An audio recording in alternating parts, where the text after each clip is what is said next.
Bonjour à tous. Dans cette vidéo, nous allons définir ce qu'est qu'un oxydant, un réducteur, et pour finir, nous verrons ce que sont les réactions d'oxydoréduction.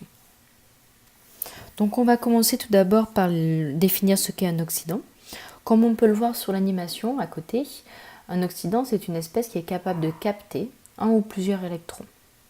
Et en captant ces électrons, il va former ce qu'on appelle un réducteur, symbolisé ici par Red. L'oxydant, lui, est symbolisé par Ox.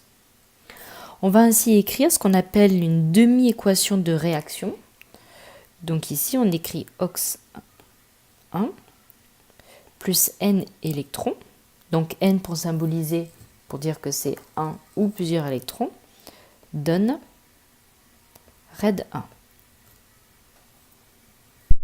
A l'inverse, un réducteur, donc comme le montre l'animation, c'est une espèce qui, elle, va être capable de céder un ou plusieurs électrons. La demi-équation de réaction que l'on obtient est Red,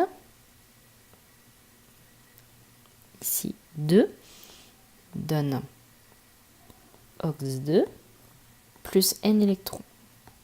Donc toujours pareil, N pour symboliser un ou plusieurs électrons. On peut donner un exemple. Donc par exemple dans le cas de l'oxydant, on peut prendre le cas de l'ion cuivre. D'accord? Donc l'ion cuivre qui est symbolisé par Cu2+. Donc l'ion cuivre, il va être capable de capter 2 électrons pour donner un atome de cuivre. Pour le réducteur, on peut prendre par exemple le fer, symbolisé par Fe. Le fer, lui, il est capable de céder 2 électrons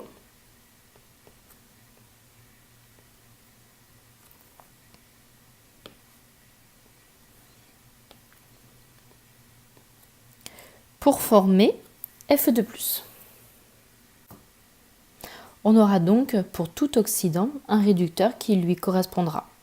On schématisera les couples oxydant-réducteur de la façon suivante. Ox / Red. Donc ici, les couples donc, qu'on utilise dans les exemples sont Cu2+, Cu, et ici, Fe2+, Fe. Attention, on met toujours l'oxydant en premier et le réducteur en deuxième. Une petite remarque maintenant. Lorsqu'on est dans le cas de l'oxydant qui donne le réducteur, on appelle ça une réaction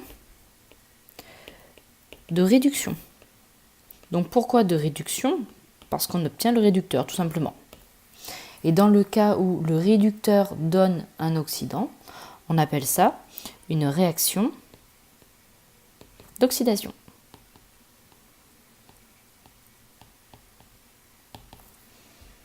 Alors maintenant, lorsque le réducteur va perdre 2 électrons, ces électrons ne vont pas partir dans la nature. En réalité, ces électrons ils vont être captés par un oxydant qui, lui, a besoin d'électrons pour donner un réducteur. On va donc avoir un échange d'électrons entre 2 couples d'oxydants-réducteurs. Et c'est ce qu'on va appeler une réaction d'oxydoréduction. Donc on va avoir 2 couples oxydants-réducteurs qui vont être mis en jeu. Donc Ox1, Red 1 et Ox2, Red 2. Donc comme on vient de l'expliquer, on va avoir l'oxydant du premier couple qui va réagir avec le réducteur du deuxième couple pour donner